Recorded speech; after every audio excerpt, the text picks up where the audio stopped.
The space station floated silently among the stars. Kate Morgan worked in the medical bay. She had been there for 3 years now. She liked her job helping people who got sick or hurt on the station. Kate was different from other humans. She could sometimes sense things before they happened. The other doctors thought she was just very observant, but Kate knew it was something more. She kept this secret to herself one regular day. Kate felt something strange. A pull toward the docking area. She tried to ignore it, but the feeling got stronger. As her shift ended, she found herself walking to the lower docking bays where supply ships came in. Bay 12 was empty, except for a small ship Kate had never seen before.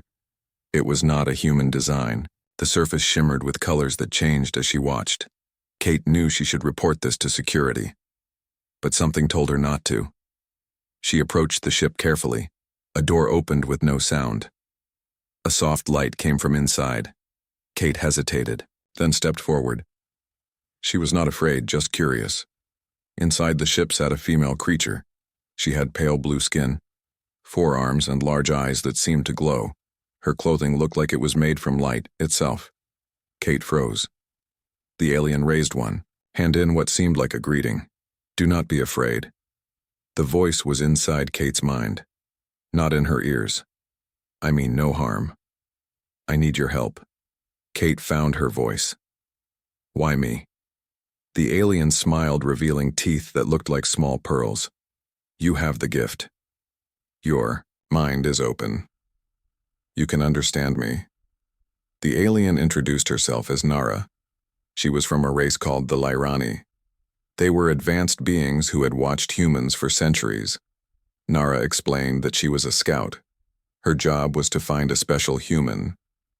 "Queen has lost something precious," Nara said. "Something that fell to your world many years ago." Kate listened as Nara told a story of a royal child sent away for protection during a great war. The ship carrying the child crashed on Earth. The child was placed in a special sleep chamber that would keep it safe until it could be found. The chamber looks like a crystal egg. Nara showed Kate an image in her mind. "It calls to those with gifts like yours. It has been activated recently, we believe. It is somewhere in your human cities." Kate thought this sounded impossible, but she could feel the truth in Nara's words. "Why should I help you?" Nara stood up. Her 4 hands made graceful movements in the air, showing Kate visions of the Lyrani world. It was beautiful, with cities that seemed to be made of crystal and light. "We can share knowledge with humans." Nara said, "Knowledge to heal your world and your people. But first, we need our lost child. The future of our race depends on this." Kate felt torn. She had duties on the station, people who relied on her, but this was bigger than her daily life. This was first contact with an advanced alien race. "What do you need me to do?" Kate asked. Nara seemed relieved. "I need you to come with me to Earth, to follow the signal of the chamber. Only someone with your gift can sense it properly." Kate thought about her life on the station. It was safe, comfortable, but also routine. Nothing exciting ever happened. This was her chance to do something important. "Need time," Kate said. "I can't just disappear." Nara nodded. "I understand you have 3 of your Earth days to prepare. Then I must go with or without you. The signal grows stronger, which means the chamber may be waking up. We must find the child before it fully awakens." Kate left the ship feeling dazed. She went back to her quarters and sat in silence. How could she explain this to anyone? They would think she was crazy. They would lock up Nara and study her like a lab animal over the next 2 days. Kate made preparations. She told her supervisor she needed emergency leave for a family matter. She packed only essential items. She left notes for her friends saying she would be gone for a while. On the 3rd day, Kate returned to Bay 12. The strange ship was still there. Nara waited inside. "Are you ready?" Nara asked. Kate took a deep breath. "Yes, I'm ready." The ship closed silently around them. Kate felt a slight pressure as the ship moved, but there was no sound, no sensation of speed.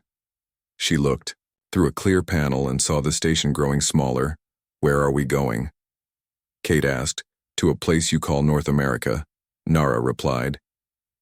The signal is coming from a place with many mountains and forests. The ship moved faster than any human vessel. Kate had ever seen stars blurred outside the window. Soon she saw Earth growing larger. The blue oceans and swirling clouds of her home planet made her heart beat faster. She was leaving everything she knew to help an alien find a lost child. Should be terrified. But instead she felt more alive than she had in years. This is just the beginning, Nara said, sensing Kate's thoughts. The beginning of something wonderful for both our peoples. Kate watched as they entered Earth's atmosphere. The ship did not shake or heat up like human ships. It moved smoothly like a fish through water. Below them, mountains and forests spread out. Kate could see small towns and winding roads. They were somewhere in what used to be called the Western United States. Adventure was just beginning.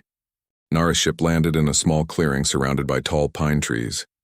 Kate stepped out and felt the cool mountain air on her skin. It had been years since she stood on actual Earth ground with real gravity. This way, Nara said. Her voice still came. Directly into Kate's mind, I sensed the signal strongest in this direction. They walked through the forest. Kate struggled to keep up with Nara, who moved with unusual grace despite having 4 arms. The alien stopped often to let Kate rest. After several hours, they reached a small town. It looked old with wooden buildings and narrow streets. Few people were out. It was early evening and lights glowed in windows. We must be careful, Nara said. Not all humans would understand my presence. Nara touched a device on her wrist. Her appearance shimmered and changed. Now she looked like a tall human woman with pale skin and white hair. She still had only 2 arms. Her eyes were still unusually large, but could pass for human. How did you do that? Kate asked, amazed. Simple technology, Nara replied. It bends light around me. It will not last long. We must find shelter and continue our search tomorrow. They found a small hotel at the edge of town. The old woman at the desk barely looked at them as she handed over a room key. She was more interested in the show playing on her small screen in their room. Kate sat on the bed while Nara stood by the window looking out at the darkening sky. The signal is very close, Nara said, but something is blocking it. Something is interfering. What could block your technology? Kate asked. Certain minerals in your Earth can disrupt our signals, Nara explained. Also, our technology sometimes reacts strangely to your planet's magnetic field. Kate was tired but too excited to sleep. Tell me more about your people. Nara sat down, her image flickering slightly, showing her true form before stabilizing. We are an old race. We have traveled the stars for thousands of your years. We have watched many worlds grow and develop. Why have you never contacted humans before? Kate asked. Nara made a gesture that Kate interpreted as sadness. We have strict rules about contacting developing species. Only when they reach certain technological and ethical levels do we reveal ourselves. Then, why now? Kate pressed. Why break your rules? The child, Nara said simply. It is too important. Without the royal child, our civilization will face great challenges. The child carries genetic memories of our ancestors, knowledge that cannot be replaced. Kate wanted to ask more questions, but exhaustion overtook her. She fell asleep while Nara kept watch by the window. Morning came with bright sunlight. Kate woke to find Nara standing in exactly the same position. Her disguise was still active, but flickered. Occasionally I have located the signal more precisely, Nara said. It is coming from beneath the town, in what you would call a mine or cave system. They ate a quick breakfast at a small diner. The few locals paid them little attention. A waitress named Susan brought them coffee and eggs. Kate ate hungrily. Nara pretended to eat but actually stored the food in a pouch hidden in her clothing. After breakfast, they followed a path leading to an old mine entrance. A sign warned people to keep out. The signal is coming from inside, Nara said. Her disguise flickered more frequently now. The energy needed to maintain it was draining. They ducked under a chain and entered the mine. The tunnel was dark, but Nara produced a small light that floated above, them lighting their way. The walls were rough stone with occasional wooden supports. The air smelled of dust and something metallic. They walked for what seemed like hours. The tunnel branched several times. Nara always chose without hesitation following, the signal only she could detect. Finally, they reached a larger chamber. The ceiling was high enough that they could stand straight. The light Nara controlled brightened, showing the entire space. In the center of the chamber was something that did not belong, a perfect circle cut into the stone floor. Inside the circle was a smooth material like glass or crystal. It glowed with a faint blue light. There Nara set her disguise, failing completely, revealing her true Lirani form.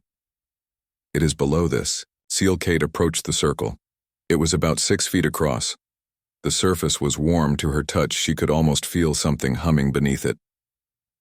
"This was created by my people," Nara explained. "It is a protection seal. Only one with the royal blood can open it, or what Kate asked, or a human with the gift." Nara looked at Kate intently. "You must try." Kate knelt beside the circle. She placed both hands on the smooth surface. Nothing happened. "Focus," Nara instructed. "Feel the energy beneath. Picture it opening for you." Kate closed her eyes. She tried to sense what lay beneath the seal. She felt a faint tingling in her fingers. The sensation grew stronger, spreading up her arms. The circle began to glow brighter. The light changed from blue to purple, to a bright white. Kate felt the surface shift under her hands with a sound like breaking glass. The seal opened. A spiral staircase was revealed, leading down into darkness. "You did it," Nara said, her voice filled with excitement in Kate's mind. "You truly have the gift." They descended the staircase. The air grew warmer as they reached the bottom. They entered another chamber. This one was clearly not made by humans. The walls were smooth and seemed to glow from within. In the center was what looked like a crystal egg about the size of a small car. It pulsed with a soft light. "The sleep chamber," Nara whispered, approaching it reverently. Kate followed, feeling drawn to the beautiful object. Inside, she could see a shadowy form, the outline of a small being. "Curled in sleep, we found it," Nara said. "We found the lost child." Kate stared at the crystal egg. The small form inside moved slightly, as if it knew they were there. "We must open the chamber," Nara said. "But I cannot do it alone. The royal blood is needed, but the child is inside." Kate said, confused. "How can it open from inside?" Nara touched the crystal surface with all 4 of her hands. "Not the child," she explained. "Someone of royal blood, or someone with the gift." Kate finished understanding now. "Yes," Nara confirmed. "You must help me. Again. I need your mind." "Your gift," Kate hesitated. "What exactly will happen when we open it?" "The child will awaken." Nara said. "It has been in suspended sleep for over 30 years. It will be confused, perhaps frightened. Will it be harmed?" Kate asked, concerned. "No," Nara reassured her. "The chamber has kept it perfectly preserved. It will be as healthy as the day it was placed inside." Kate nodded and stepped forward, placing her hands next to Nara's on the crystal surface. Again, she felt the tingling sensation. It was stronger this time, almost painful. She closed her eyes, focusing on the energy she could feel flowing between her and the egg open. She thought, directing her mind toward the crystal. "See us. We are friends. We are here to help." The crystal began to glow brighter and brighter. The light became almost blinding, even through Kate's closed eyelids. Then there was a sound like a bell ringing. The crystal surface under her hands softened, becoming like water. Kate opened her eyes. The top of the egg was dissolving, melting away. Nara stepped back, pulling Kate with her. From inside the chamber, a small figure rose. It looked like a miniature version of Nara Blue Skin. 4 arms, large eyes. The child was about the size of a human 3-year-old. Its skin changed colors as they watched, shifting from pale blue to deep purple and back. The child spoke words. Kate did not understand. Its voice was musical, like many bells chiming at once. Nara answered in the same language. Then she turned to Kate. It asks where it is, who you are. Kate knelt down to be at eye level with the child. My name is Kate. I am a human. This is Earth. You are safe. The child looked at her, tilting its head. Its colors shifted to a soft pink. It reached out one small hand toward Kate's face. When their skin touched Kate, gasped images flooded her mind. Stars exploding, planets forming cities made of crystal and light. People with 4 arms dancing in zero gravity. The child is communicating with you. Nara explained. Its name is Lyria. It is female. She is the daughter of our queen. She says she likes you. Kate smiled at the child. Lyria, I like you too. Suddenly the ground shook. Dust fell from the ceiling. Nara looked up, alarmed. We are not alone, she said. Someone has followed us. Kate picked up Lyria, who weighed almost nothing. The child clung to her with all 4 arms. We need to get back to the ship, Kate said. They hurried up the spiral staircase. As they reached the top, Kate heard voices. Human voices. She stopped Nara close behind her. Someone found the mine entrance, Kate whispered. We must find another way out. Nara said. They retreated back down and searched the lower chamber. There were no other exits visible. Nara approached one wall. She ran her hands over the smooth surface. It changed color at her touch. A hidden door appeared. This way, she said. This will lead us to the surface. They entered a narrow tunnel. It sloped upward. Kate carried Lyria, who remained silent, but watched everything with wide, curious eyes. The child did not seem afraid, just interested. The tunnel ended at a small opening covered with bushes. They emerged on the side of the mountain away from the town.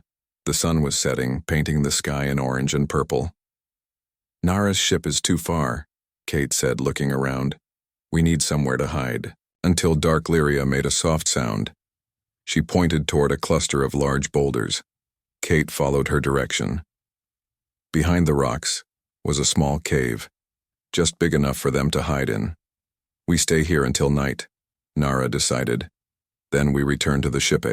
Darkness fell. They heard voices and saw lights moving through the trees. People were searching the mountainside. Government agents, Nara said. They must have detected my ship or the energy signature from the sleep chamber. Kate peeked out from their hiding place. She counted at least 10 people with flashlights. They wore dark clothing and moved with purpose. They were getting closer. Lyria touched Kate's arm. The child made a series of gestures. Her skin glowed softly. She wants to help. Nara translated. She has an ability. Her mother does too. She can bend light around us, make us invisible for a short time. Can she do that? Kate asked, surprised. She just woke up. She is royal, Nara explained. The royal line has strong abilities. Even from birth. Kate looked at the child. Do it, Lyria, help us. The child closed her eyes. Her skin began to glow brighter. A bubble of light formed around them. Then the light inverted, becoming darkness. Kate could still see Nara and Lyria, but they seemed to be in a bubble of shadow. We must move now, Nara said. This will not last long. They left the cave, staying close together. The searching people walked right past them, not seeing them at all. They reached the edge of the forest and saw Nara's ship in the clearing. The invisibility was fading. Kate could see the edges of their shadow bubble becoming transparent. They ran the last few yards to the ship. The door opened as they approached. Just as they reached the ship, the invisibility failed completely. A shout went up from behind. Them! The searchers had spotted them. Get in, Nara commanded. Kate climbed inside with Lyria. The door began to close, but not before Kate saw a woman aiming what looked like a gun at them. There was a loud bang. The ship shuddered. Nara collapsed to the floor. Dark purple liquid pooled beneath her. One of her forearms hung at an odd angle. She has been hit. The ship's voice spoke in Kate's mind. She is injured. Kate set Lyria down and rushed to Nara. The alien was breathing, but unconscious. The wound looked serious. The purple blood was spreading. What do I do? Kate asked desperately. You must pilot the ship. The ship responded, I can guide you, but only one with the gift can activate my controls. The child Lyria came to stand beside Kate. She touched Naris, face then looked up at Kate. Her large eyes filled with what looked like tears. We need to help her. Kate said to the child. Can you understand? Lyria nodded. She pointed to the front of the ship where a control panel glowed with soft light. The ship needs to take off. Now Kate heard more shouting outside. More humans were approaching. They needed to leave immediately. Kate sat in the pilot's seat. Lyria climbed into her lap. The child placed her small hands on the glowing panel. Kate put her hands over. Lyria's together, Kate thought, we do this together. The ship hummed to life. Lights flickered across the control panel. The door sealed completely. Kate felt the ship rise. She saw the trees fall away below them. Then clouds. Then the curve of Earth. They were escaping. But Nara was badly hurt and Kate had no idea where they were going. The ship moved through space faster than Kate thought possible. Earth was soon just a blue dot behind them. Lyria remained in her lap, small hands still on the control panel. The child seemed to know what she was doing. Ship, Kate said aloud. Where are we going home? The ship's voice answered in her mind. The royal child has set the course for the Lirani homeworld. But what about Nara? Kate looked back at the injured alien who lay still on the floor. Her breathing was shallow. The purple blood had stopped flowing, but the wound looked serious. There is a healing chamber. The ship said, a door will open to your right. Kate saw a panel slide open, revealing a small room with what looked like a bed made of light. She carried Nara inside and laid her on the strange bed. The surface adjusted to Nara's body. Crystal panels rose from the sides enclosing her in a glowing cocoon. Will she be okay? Kate asked. The damage is severe, the ship replied. But the chamber will stabilize her. She needs proper medical care. On our world, Kate returned to the control room. Lyria was still at the panels. Her skin shifted colors and patterns that seemed to match the lights on the ship.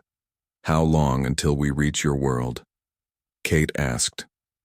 7 of your Earth days. The ship answered. We must travel through what you would call fold space. It takes time to calculate the jumps, 7 days.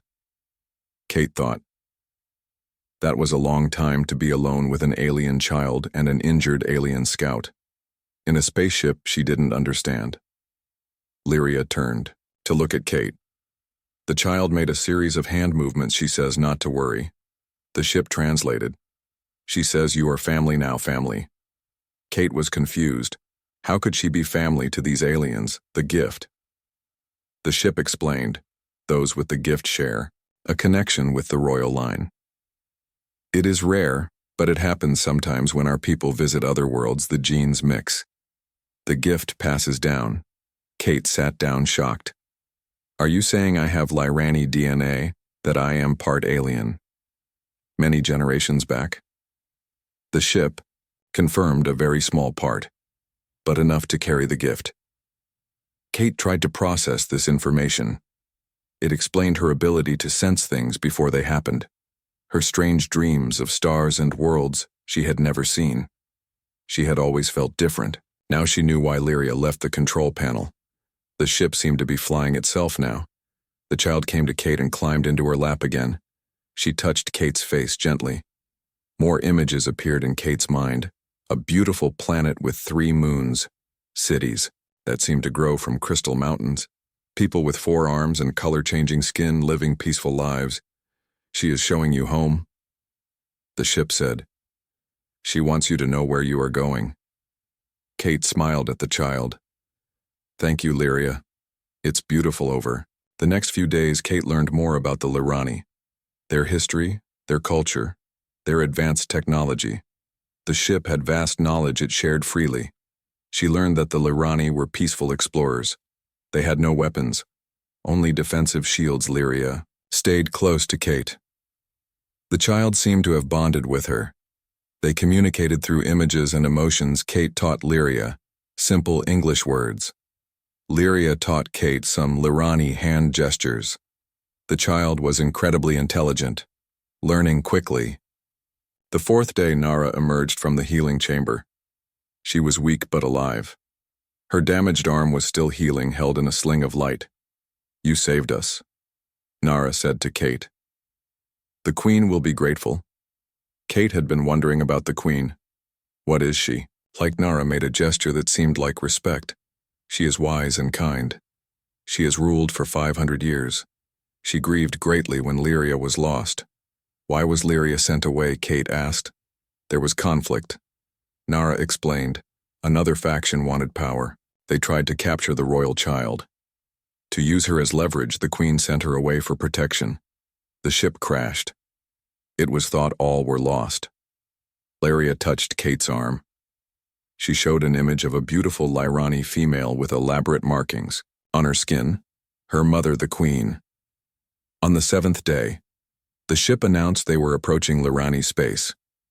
Kate looked out the viewing panel and gasped.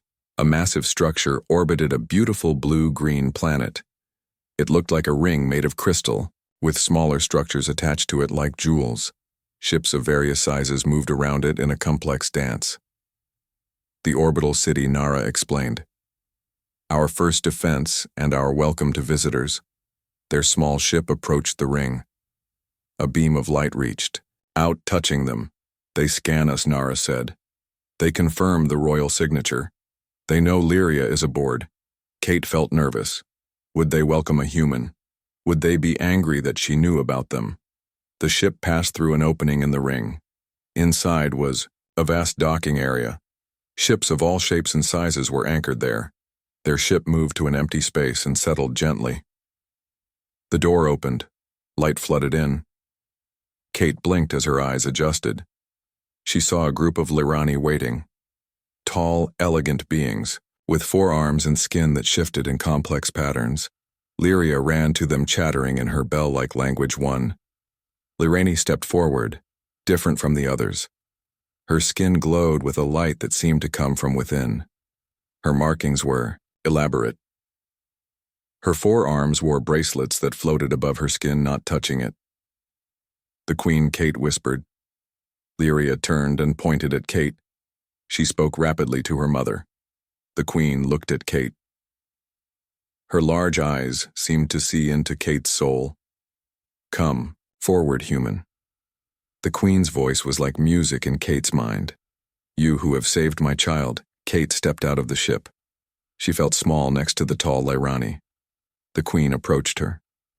All the other Lirani bowed their heads. The Queen reached out, touching Kate's face with one slender hand. "I see the truth." The Queen said, "You carry our gift. Our blood flows in you distantly. You are kin." Kate did not know what to say. She bowed her head. "No." The Queen lifted Kate's chin. "You bow to no one here. You are hero too. Our people. The savior of our future." The Queen turned to the assembled Lirani. She spoke in their language. The crowd made musical sounds that Kate realized was applause or cheering. The Queen looked back at Kate. "You will stay with us. Learn our ways. Share your human perspective. We have much to learn from each other." "But my life," Kate said. "My job. My friends." The Queen made a gesture of understanding. "You may return if you wish, but know you will always have a place here. A home among the stars." Lyria came to Kate's side, taking her hand. The child looked up at her with hope in her large eyes. Kate thought about her life on the space station. It had been safe, predictable. Here was a chance for something extraordinary. "I would like to stay," Kate said, "at least for a while." The Queen nodded, wise and graceful. "You have brought hope back to our people. You have brought my child home. For this, you will be honored. We will share knowledge with your world when the time is right. When they are ready." Kate looked around at the beautiful alien city, at the stars visible through the crystal walls, at the child who still held her hand. She had found her place in the universe. It was not where she expected, not where she was born, but perhaps where she was always meant to be. 5 years passed quickly on the Lirani homeworld. Kate learned their language, their customs, their science. She lived in the royal palace with Lyria, who grew quickly. Lyrani children matured faster than humans. By the 5th year, Lyria looked like a human teenager, though she was still small for a Lyrani. Kate became an ambassador of sorts between humans and Lyrani. The queen trusted her judgment about when and how to reveal their existence to Earth. It was a delicate matter. Many humans would welcome advanced, peaceful aliens, others would fear them. The wrong approach could lead to panic or hostility. Kate sent messages to her old friends on the space station, letting them know she was safe and happy, but giving few details. She created a story about meeting someone and settling on Earth. Most believed her. Some were suspicious, but they had no way to find her. Kate missed certain things about Earth: the feeling of rain, the smell of forests, human food, and music. But her new life was rich and meaningful. She had a purpose here. Lyria became like a daughter to her. The young princess followed Kate everywhere, asking endless questions about Earth and humans. The queen allowed this bond, seeing how it benefited her child. One morning, Kate was summoned to the queen's chamber. It was unusual. The queen rarely called for private meetings. Kate found the queen looking out over the crystal city. Her colors were shifting slowly, showing her thoughtful mood. "It is time," the queen said without turning. "The Earth is ready for first contact." Kate was surprised. "Are you sure the government still fight wars? People still fear what is different?" The queen turned. Her 4 hands made elegant gestures. "The pattern has changed. We have been watching. The scientists, the leaders, the ordinary people. There is a shift, a readiness to look beyond their world." "How would we do it?" Kate asked. "First contact is dangerous in so many ways." The queen moved to a crystal table. A hologram appeared above it, showing Earth. "We have chosen 5 sites." Kate saw images of major cities around the Earth: Washington, New York, London, Beijing, New Delhi. Small ships would appear above each simultaneously, broadcasting a message of peace. And who would deliver this message? Kate asked, though she already knew the answer. "You," the queen said. "The human who knows us. The one they will trust. You and Lyria together." Kate felt the weight of responsibility. It would change everything. Human history would be divided into before and after this moment. "I am honored," Kate said, "but afraid too." The queen touched Kate's shoulder gently. "Fear is wisdom when facing great change. It shows you understand the importance." They spent months preparing. The message was crafted carefully in all major Earth languages. Images were selected to show the Lyrani as they truly were: peaceful, curious, different, but not threatening. Kate recorded her part, explaining who she was, how she had found Lyria, what she had learned living among the Lyrani. She emphasized their respect for human autonomy, their desire for peaceful exchange of knowledge. Lyria insisted on recording her own message. She had learned perfect English and several other human languages.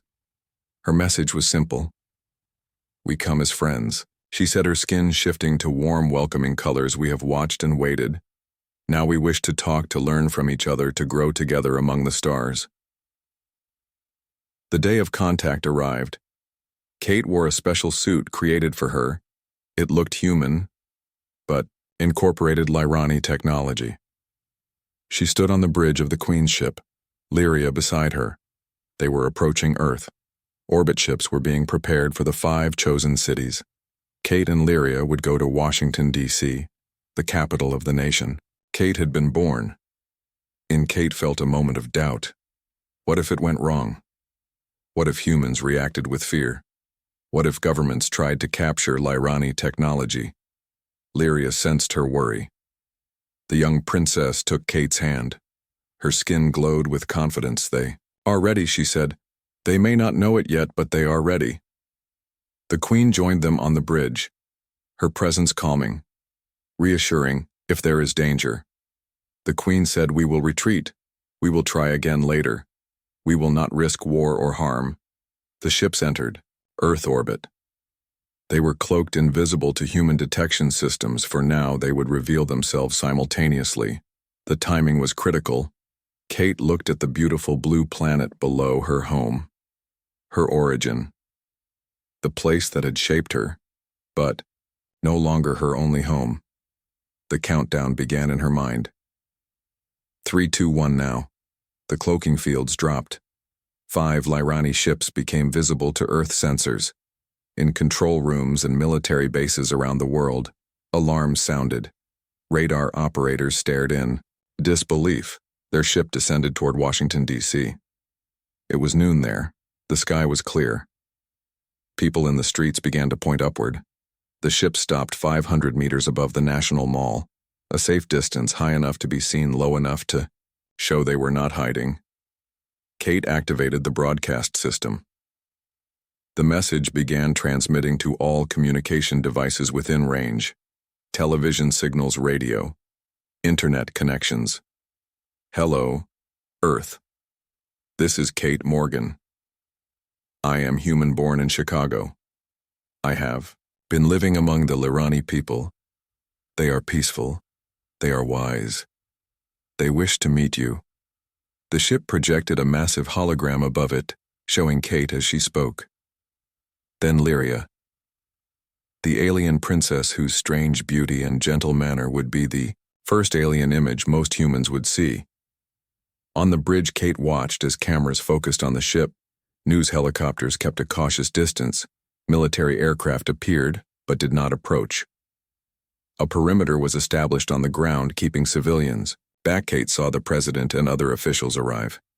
They stood looking up, surrounded by security. It's time, Lyria said. The ship will land. Kate nodded. The descent began slow, careful. The ship settled gently onto the open space of the mall, its crystal surface gleaming in the sunlight. A platform extended from the ship, forming a walkway to the ground. Kate and Lyria stood at the entrance. Their images projected larger than life so everyone could see. A delegation approached from the human side. The president, 4 security agents, 2 scientists Kate recognized from her medical training. Kate took Lyria's hand. Together they walked down to meet them, the first official contact between humanity and the Lyrani. The president looked nervous but composed. The security agents' hands hovered near their weapons. Kate spoke first, extending her hand in the human greeting. My name is Kate Morgan. This is Princess Lyria of the Lyrani. We come in peace. The president hesitated, then shook Kate's hand. Welcome back. To Earth, Ms. Morgan. Lyria stepped forward. She made the traditional Lyrani greeting, her 4 hands forming a pattern of welcome and respect, then extended her upper right hand in the human style. The president shook the alien hand. History changed in that moment. I represent the people of Earth. The president said, though of course she did not speak for all nations, it was symbolic. It was enough for now. Lyria spoke, her voice musical and clear. I represent my mother, Queen Ilara, and all Lyrani. We seek friendship, understanding, mutual growth. In that moment, looking at the human and alien leaders together, Kate felt a surge of pride in both her worlds, both her peoples. The future would not be easy. There would be fear, resistance, misunderstandings, but there would also be wonder, discovery, advancement. Humanity would never be alone again.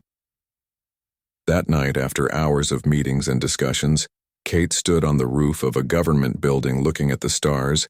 Lyria joined her. The princess was tired but excited. We did it, she said. We made history, Kate smiled. Yes, we did. But it is just beginning. Lyria looked up at the stars where her homeworld orbited a distant sun. Do you regret it? She asked. Finding me? Leaving your life behind? Kate put her arm around the young princess' shoulders. Never, she said. Not for one moment. In the sky above them, the Lyrani ship glowed softly, its crystal surface reflecting starlight, a beacon of what was possible when different worlds, different peoples reached out to each other. Kate had once been just a doctor on a space station. Now she stood between worlds, a bridge between species, a symbol of what humanity could become. The stars seemed brighter that night, as if welcoming Earth to a larger universe, a universe of endless possibilities, a universe where humanity would take its place among the stars, not alone but hand in hand with friends they had yet to meet. It was just the beginning.